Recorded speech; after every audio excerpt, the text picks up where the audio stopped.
Going on, guys? Today I want to talk about my EDC gear that I consider to be old reliable. Like, you got to pick one of these things and you don't get to pick other ones. Which ones are they going to be?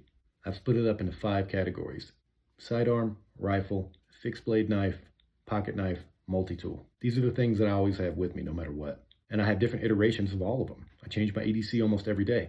But if you're like, Nate, what are the ones that you can guarantee that have always worked for you, that defines you as a person who packs gear? These are them. Let's talk about knives first. This is my Ka-Bar BK7. I have had it essentially in this configuration since 2012. I had this sheath made custom, and I've had it again for about, gosh, it's been 12 years now. This ferro rod, I have had bound to this sheath for 10 years. I don't use it a lot because I don't make a lot of fires with ferro rods, but I've had this forever. There she is. If I had to pick one knife to take with me for anything, for fighting, for bushcraft, this would be it. You can see it's been sharpened a million times. I've used it for many things. All in all, it's in pretty good shape, but this is a beater knife. And it is my most prized knife, and it is one that I believe is old reliable.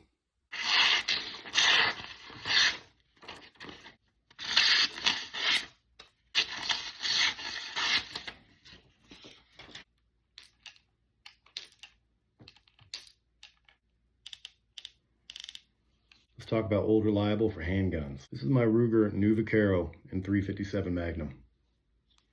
I've carried this weapon as my primary sidearm since 2011. This weapon has gone with me everywhere. Almost every hiking trip, every road trip. It is my most prized firearm. This thing still runs like a watch. I've put thousands of rounds through this weapon. It is still as reliable as the day I bought it. It's not as pretty as it used to be. You can see that there's some wear on the finish here.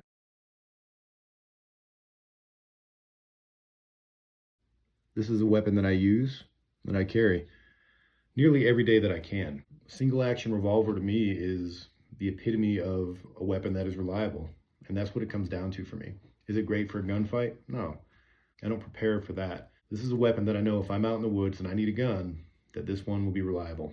So for me, old reliable in terms of handguns, Nuvaquero. Let's talk about rifles.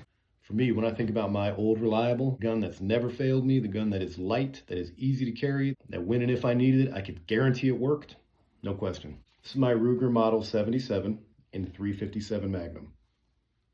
I've had this weapon for, gosh, I probably bought this weapon in 2012 or 13. This weapon has been nothing but reliable for me since the moment I got it.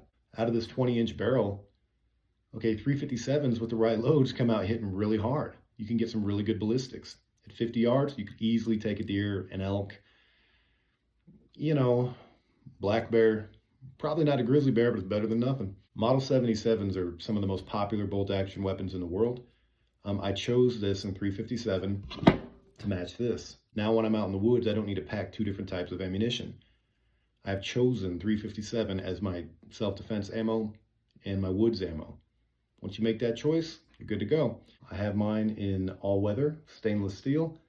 I have beat this gun to hell and back. I've taken this out on backpacking trips. I've dropped it in the water. I've ran over it with a car, pretty much. It's a good weapon, unloaded weapon. But yeah, even after all these years, smooth as butter. You can shoot 38s out of this weapon too. 357s obviously have better ballistics. For me, what I normally carry in it when I'm out in the woods are 200 grain hard cast rounds. These hit hard, penetrate deep. Like I said, for a black bear, no problem. It would probably definitely kill a black bear. Grizzly bear might fuck it up a little bit. I don't know. If you hit it in the head, it would probably kill it. Old reliable. Let's talk about pocket knives. I got a lot of pocket knives. Everybody who's seen my videos knows that. Again, I had to choose one. This would be it. Buck knife, 110. This is my 3rd buck knife. This one you can see has a really narrow blade. That's because I had a huge chunk that I had dropped it or messed it up, and I had to sharpen it essentially to that to get it back. But I love this knife. I think I've had this one for about 5 years, but I've been carrying a buck knife for 15 for sure.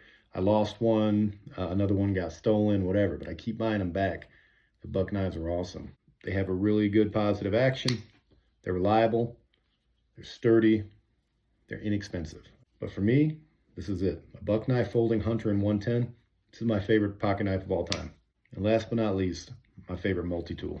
This is the only multi-tool I've ever owned. It's a Leatherman Blast. I've had this particular Leatherman Blast since 2000, and I think it must have been 2009.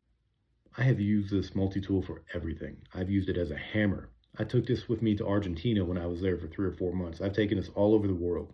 Multi-tools, even in countries that aren't knife friendly, you can usually get away with having one if you can speak to why you need it. So when I'm on a backpacking trip, like abroad, always take this. This has saved my ass many times. This is as good as the day I bought it.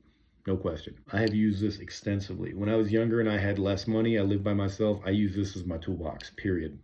Okay, I hammered nails with it. Okay, I use the pliers, to strip wiring. I use it as a fishing tool. I mean, you can look at this and see, I have used this as a bushcraft tool. I'm probably the only human being in history that's ever actually used these files out in the field. This saw, I taught myself to do bushcraft with this little saw. This is a used multi-tool. I have never owned another one. I don't think I need anything else. I mean, they have all these high-tech ones now. Not for me. I don't think I need it. Anyway, guys, those are my old reliables. Obviously, there's more. But for those things that I will not do without, these are my old reliables. These are the ones that I'm guaranteeing, at least in my experience.